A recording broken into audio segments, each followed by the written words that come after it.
Eto, medyo may kakapalan ho ang pestlak nung mga gumagawa ng ganito, mismong ating bayan po, ayan. Kung nakikita niyo po mga boss, chief, amo, sir, ayun, 'no?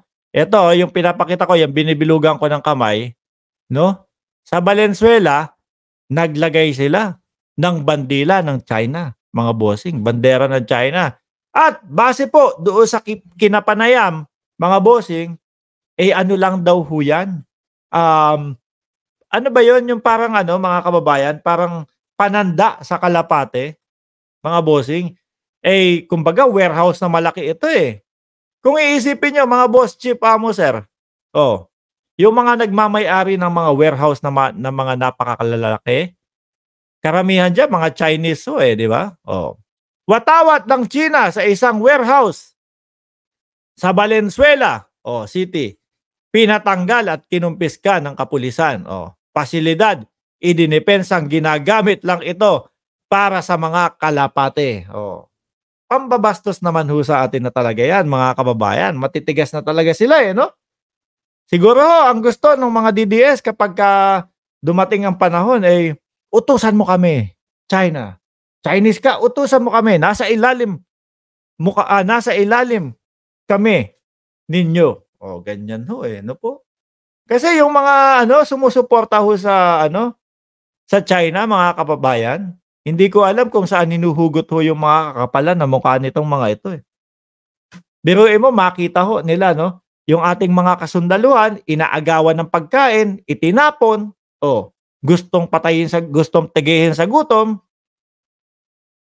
Biruin mo, tapos sila, kaibigan natin yung mga Chinese na yan.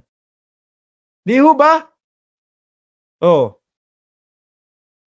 Kagaya nila, yan, diyan sila, Nandiyan yan mga yan, hindi lang nagko-comment. Natatakot mag-comment na naman. Mga DDS, mag-comment nga kayo dyan. Inuutos ako kayong mag-comment kayo dyan. Huwag niyong pahalata na kayo ay takot. Ano?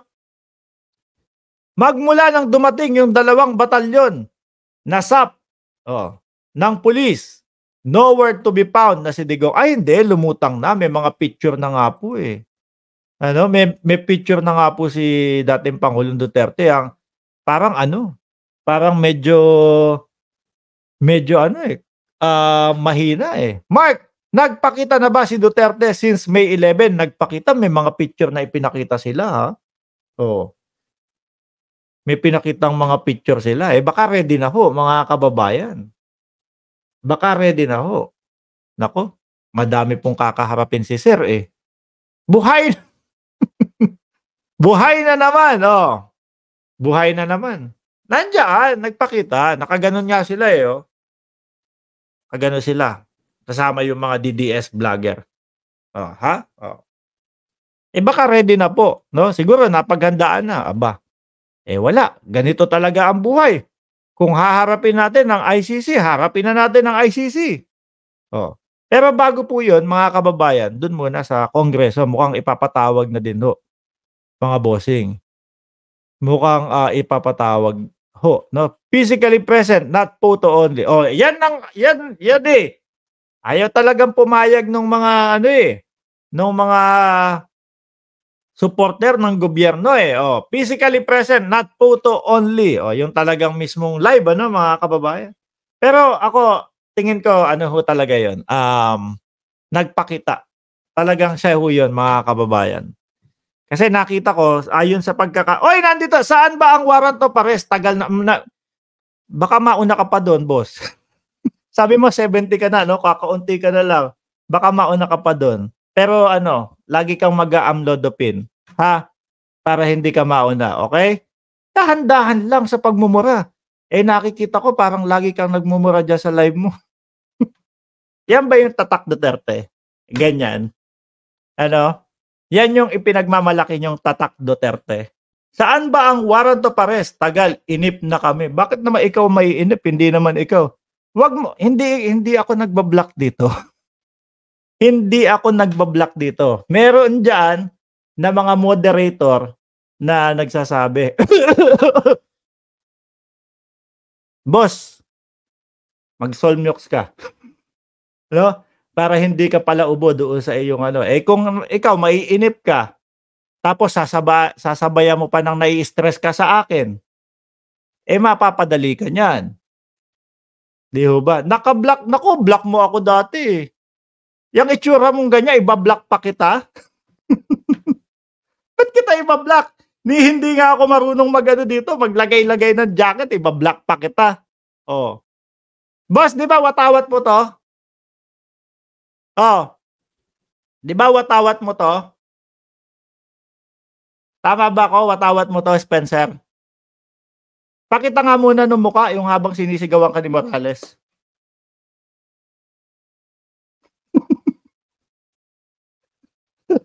Bakit bigla bakit bigla ka na gano'n kay Morales, ano?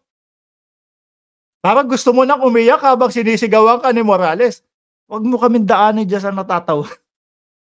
Talagang matatawa ka dito sa live, eh, maski naman po yung ibang mga nanonood natatawa dito, eh. Oh, 'di ba hindi lang ikaw ang natatawa pero 'wag mo kaming daanin diyan sa natatawa ako sa'yo, naaawa ako sa'yo. Maaawa ka sa amin, eh, kami nagta-topic kami dito doon sa channel mo puro mura lang, puro ikaw ba ano ang citizenship mo ngayon? Eh, di Pilipino. Ano, ano ako Cebu? Chinese? Pilipino. Puwede naman ako tumira dito ng Pilipino ako, ah. Oh, 'di ba? Oh, boss ikaw tama ba? Ito yung ano mo, bandila ninyo diyaan sa Duterte. Debate, meron ka sariling channel. Ano, tapos ano magmumura-mura ka dito. Kala mo ano ano ka pulitiko, feeling mo naman pulitiko ka, naghahamon ka pa ng debate. Ano tayo tayo yung susunod na presidente? Ipaliwanag mo yung gusto mong sabihin dun sa channel mo. Eh, 'di ba meron 300 na ano dun, na nanonood? Oh, hindi dun mo ipaliwanag bakit makikipagdebate, ano ako tatakbong presidente? Ano ka ano ka na din, pulitiko ka na din? Kailangan may debate ka na din? Ano 'to, parang presidential, Spencer versus Mark Ramos, gano'n ba tayo? Vlogger lang tayo boss. Hindi yung kasama niyo pala si Badong ano mainstream media na din 'yun, 'di ba? Hindi gano'n 'yun, paliwanag mo yang sinasabi mo do'n sa channel mo kaya ka nga may channel, eh. 'Di ba? Kaya ka nga may channel, ipaliwanag mo yung mga sinasabi mo do'n sa channel mo.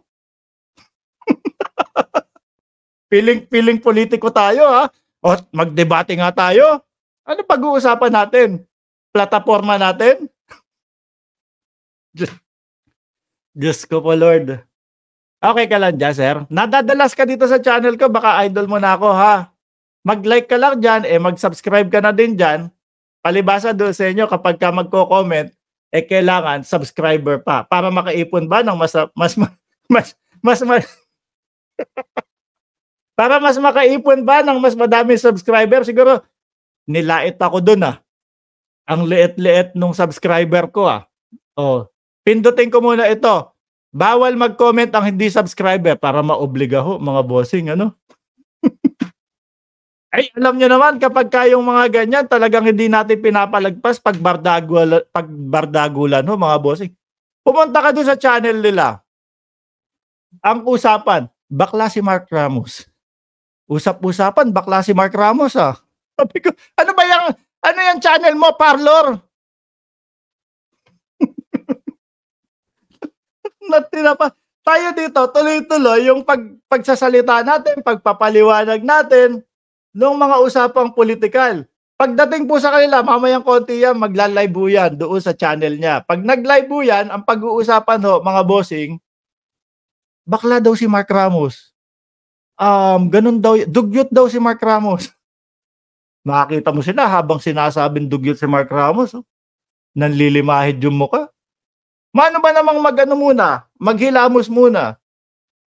Pero hindi nga, totoo. Spencer, ano ba yung channel mo? Politika ba yan?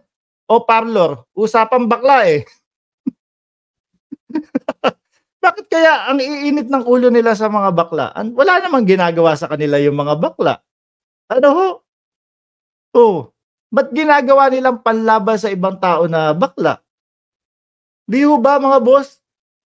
Samantalang kung ikukumpara mo naman, yung mga kababayan nating mga bakla, mga tomboy, kahit papaano naman mas successful dito sa mga ito, na kung gamitin yung salitang bakla, akala mo naman may mga nagawang mali sa kanila yung mga kapatid nating LGBTQ. Ano ho?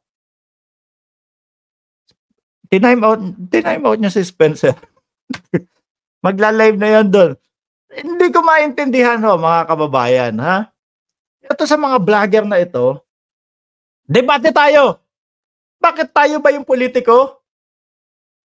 Kaya ka nga may channel ako. Ipapaliwanag ko kung ano yung sinasabi ko dito sa bakit may kailangan debate? Ano ka, kunyari ikaw si Pangulong Duterte tapos ako si Bongbong Marcos, ganun ba? Mga boss, vlogger lang ho tayo.